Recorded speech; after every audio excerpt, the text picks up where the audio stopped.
everyone. My name is Sonakshi Gandhi. I'm a clinical psychologist at the Mind Garden. Just like one works very hard at their job, one needs to make time and put in effort to make their marriage or their relationship a success. It's a lot easier though when it's said than it's done.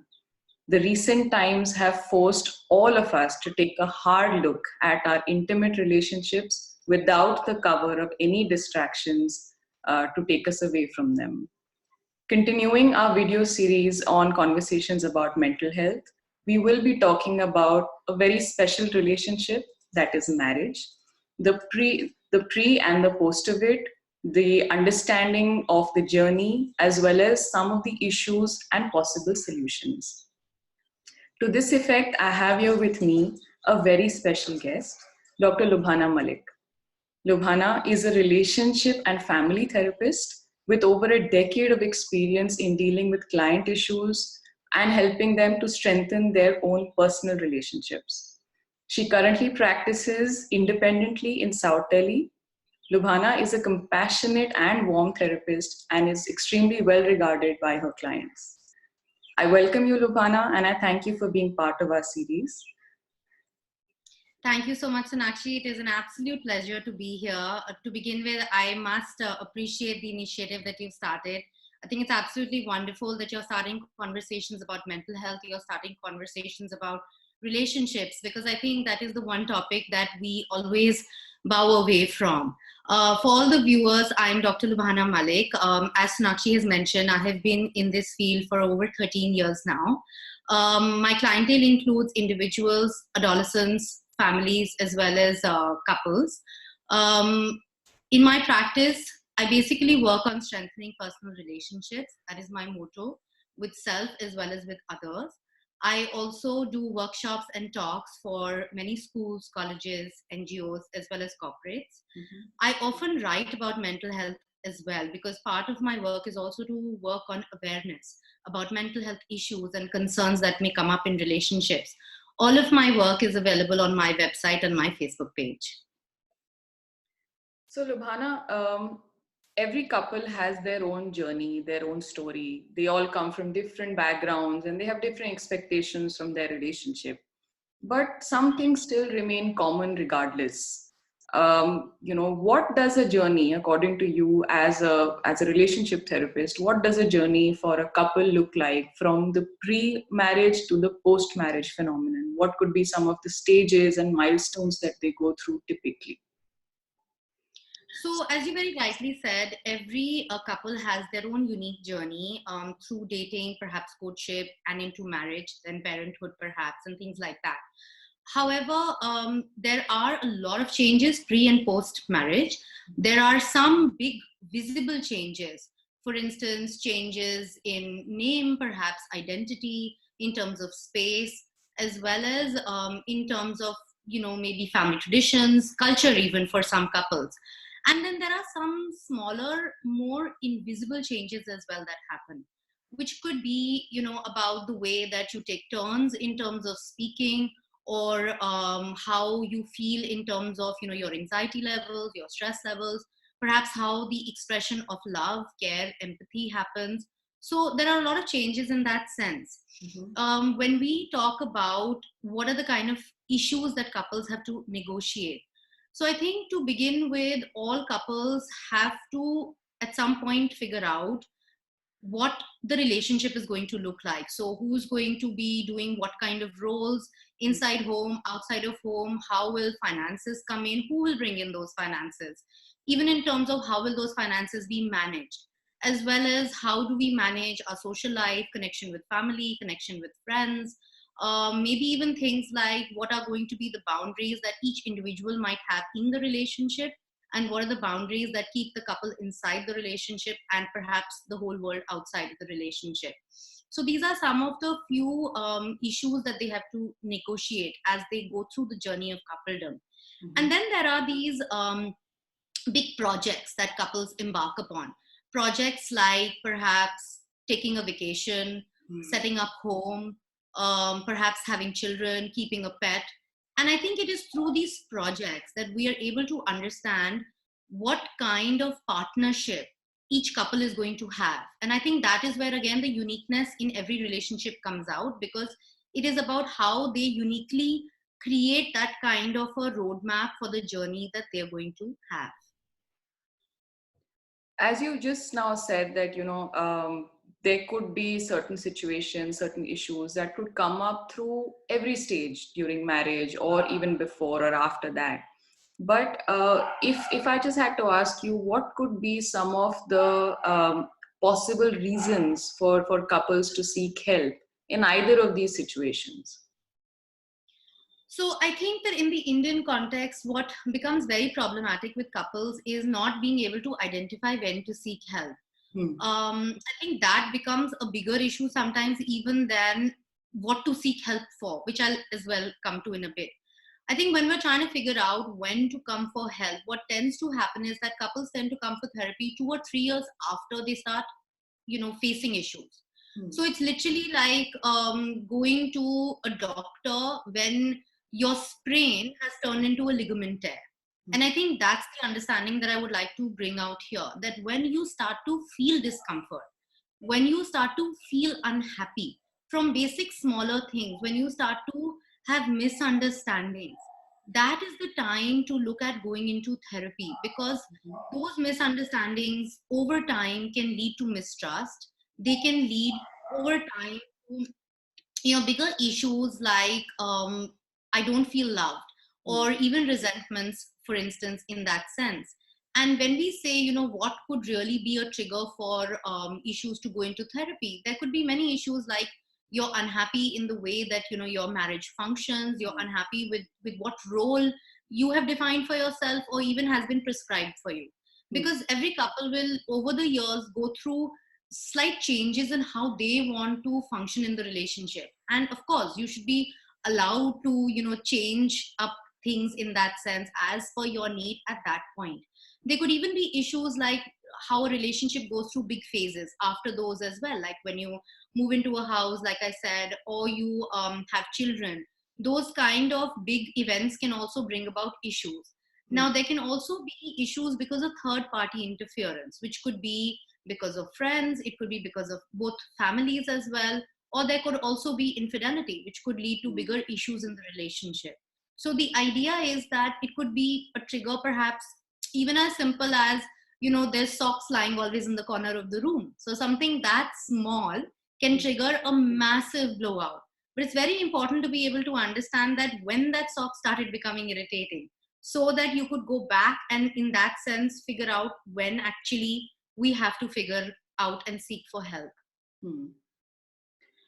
Lubhana, we are at the moment in a very unexpected sort of a space, with the whole lockdown, and we don't know how long it's going to be the way that it is. So, all the outside distractions that we had, whether it was work or it was social life, everything has really come to a halt at the moment. We are all trying to figure out nuances in our own relationships, look at them more closely than we would otherwise. What could be some of the ways, according to you, that we can use this time, couples can use this time to kind of enhance their dynamic with each other? Very true. We are in a strange time right now. Life is very different from the way that it was.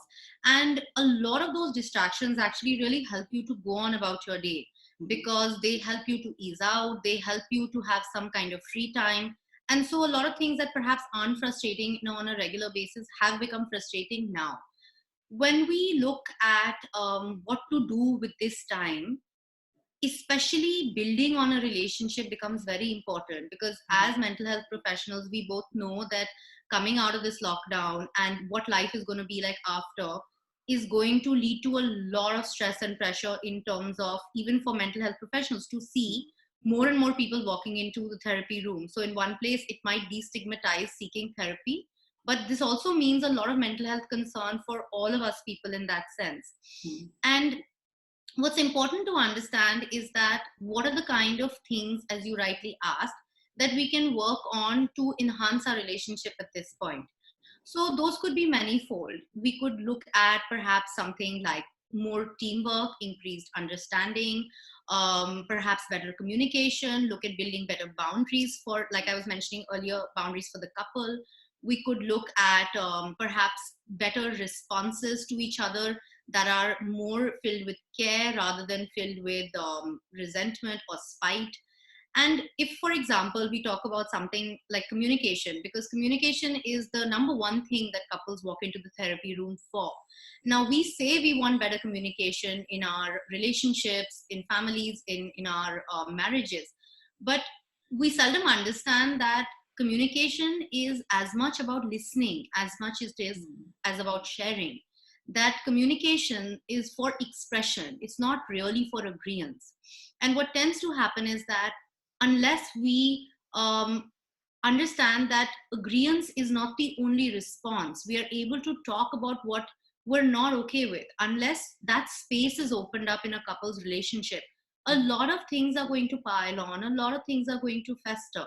So this could be a wonderful time to start talking about things that you may like, or things perhaps that your partner might like in this relationship, because then that communication can help you understand a little bit more about teamwork. It can make you understand a little bit more about the kind of relationship that you would like to have, because there is clearly a lot of difference between people who are happy in lockdown versus people who are unhappy in lockdown.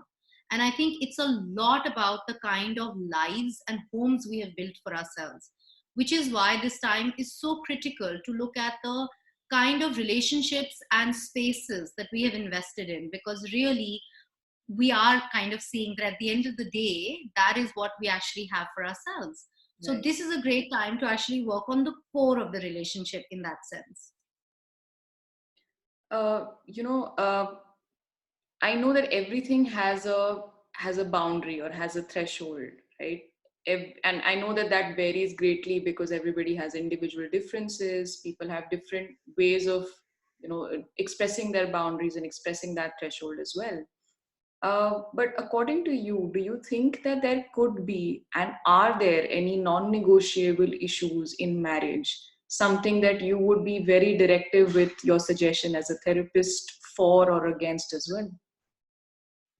So I think that the way that I work is that I let every couple define what are the non-negotiables for them. Mhm. Because as a therapist, we remain a neutral third party where it becomes about the relationship that enters the therapy room. So Mm. you may have different beliefs from a therapist, you may have different, let's say, backgrounds, or culturally you might be different. But what helps is that the therapist is not looking at their view, but your view. Mm. So really, the therapy space becomes about helping couples verbalize and express not only to themselves but also in presence and to their partner. Mm. Because what happens is that you often find that couples have actually never had that conversation. They've never spoken about what they absolutely will not do without, or Mm. what they absolutely will not stand for. So I think that the therapy space then becomes a place where you actually have a lot of conversations like this, where Mm. you talk about what will be your non negotiables. And through that process of verbalizing and sharing, as well as understanding what the other might want, Mm. together you work on building a roadmap for the journey that they would like to have as a couple. Mm. So that is what primarily we do, whether it's any issue, and we work on what is good enough for the couple Mm. together.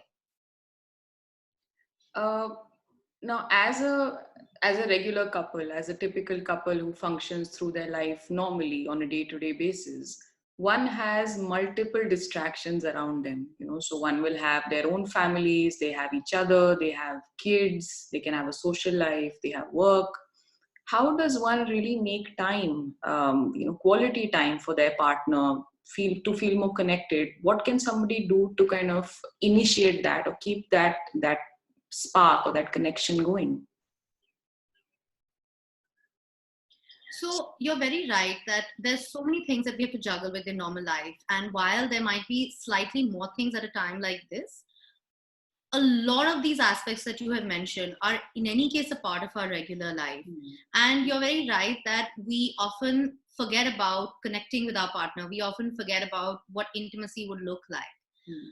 Now, here's the thing with intimacy. We feel that to have an intimate connection, it requires work, it requires planning, it requires time, and it requires specific activities that you may have to plan in order to feel intimate. For instance, date nights, or even travel, or having a night away from the kids, things like that. Proper planned activities. And that requires time and effort that either you may not have or you may not feel like doing. But what if we were to think of intimacy in a way as an everyday process? Because how you care and how you love also changes for couples. So, what care and expression of intimacy was for you when you were in your courtship or dating or much younger, it's not going to be like that for you after you're married, or perhaps after you've had kids, or perhaps 10, 20 years down the line. So, the way to look at intimacy then becomes about small everyday activities. That could be something like making coffee for your partner. It could be looking at your partner going into the kitchen to make food and perhaps going in as well to help, or maybe initiating a grocery run or some household chores because you see that your partner is tired or perhaps is unwell. You see that your partner is frustrated because the kids are hogging the TV. So, you gently call them outside, you perhaps have a drink with them, you have a coffee with them. And those become small ways where you can actually create intimacy. Of course, it means that, you look at planning some bigger activities as and when you have time. But it also means looking for your own expression of care, your own expression of intimacy through a lot of these caretaking activities on a day-to-day basis. I think this is something that a lot of couples will want to know because, in general, when we talk about conflicts, every couple has issues. Every couple fights sometimes, has issues, argues. That's a very regular part of marriage also, and a healthy part as well. What do you feel could be some of the strategies that couples can use if they'd like to de-escalate a conflict or keep it centered around, whatever they're fighting about or whatever the issue is, to not allow for the resentment to grow, ultimately the trust to erode? What could be your tips on that? So, as you mentioned, resentment is something that is built over time. Erosion of trust is something that also happens gradually. A lot of the issues that couples and families are facing in this period of lockdown, those are not the causes of what the problems are for them. Those are merely the symptoms. Because for hatred, if I may say, or for conflict to come up, something has to have been piling up or festering for a long period of time, which is why we are looking at trying to use this time to understand what really bothers the other person, and why something that could be just as simple as, okay, could you try not to do this, turns into something which is much bigger. Using this time to understand how we would like to talk to each other. So simple de-escalation strategies would be things like not mocking, not being critical, being more open about what you would like rather than not like, as well as taking turns in de-escalation. It shouldn't always be the prerogative of one person to de-escalate fights in that sense. But what is more important to look at is that for each couple, de-escalation, conflicts, all of this is going to be very different couple to couple, family to family. And I think every couple has to then look back at a time when they have had fights or similar issues to see how that fight happened. So if we were to go back to the socks incident, how that started to become troubling, what became problematic, how you spoke about it, how you worked through it, what understandings did you develop, what meaning did you develop. So when you do this, you're basically doing a full activity in trying to understand how you both work well together. You're working more and more on your partnership. That is something that nobody with tips can even give you, because that's your own individual journey that you are learning from. And I think that is the best thing to do at a point like this, with or without the help of a mental health professional. You could actually do this for yourselves. Because I think that in the Indian context, what becomes problematic is that there is a tendency to uphold the peace of the house. There is a tendency to deal with conflicts with avoidance. As you were mentioning earlier, Sonakshi, that conflicts can be healthy. I think that's not something that everybody understands very well. I think everybody looks at conflicts as something that is bad, that one should stay away from. Hmm. But just as you were mentioning, they are actually extremely healthy because each conflict helps you understand and takes you one step closer towards what another person might like or not like. Which is why it's very important that when you have a conflict which is at a level of disagreement, because as we've spoken before, it is about the disagreements that is very important. Each disagreement is an opportunity, each conflict is an opportunity. It is an opportunity for you to learn about yourselves as well as your partner. When you use conflicts in that manner, then you're actually taking your relationship and improving it, rather than saying, okay, leave it, I've just had a long day and I just snapped at you. Because maybe it's not about just that. Maybe it is actually about the way this person asked you or assumed that you were fine. That is what really led to that fight. So if you really look for the causes and work on the causes rather than working on the symptoms, then whether it's mistrust, whether it's resentments, whether it's long standing issues, because you have gone to the core of it to work with it, you'll be able to gradually resolve as well as make your relationship not just healthier but also happier. Because even research shows that couples who remember their past and their journey fondly versus couples who bicker about how bad their journey has been, those couples are more likely to stay together than not. And if you have about 5 times more positive experiences than negative ones, then you're generally going to be happier about your relationship. I thank you very much, Lubhana, for giving us this kind of an insight. I really feel, and I agree with what you said, that the intervention is it's more unique. It needs to be done early. Every couple has their own journey, but one shouldn't shy away from seeking help as and when they require. So thank you very much for being with us. Thank you so much for having me here, Sonakshi. It was my pleasure, absolutely. And I do wish you the very best with your initiative. Thank you. Thanks. Thank you, viewers, for listening.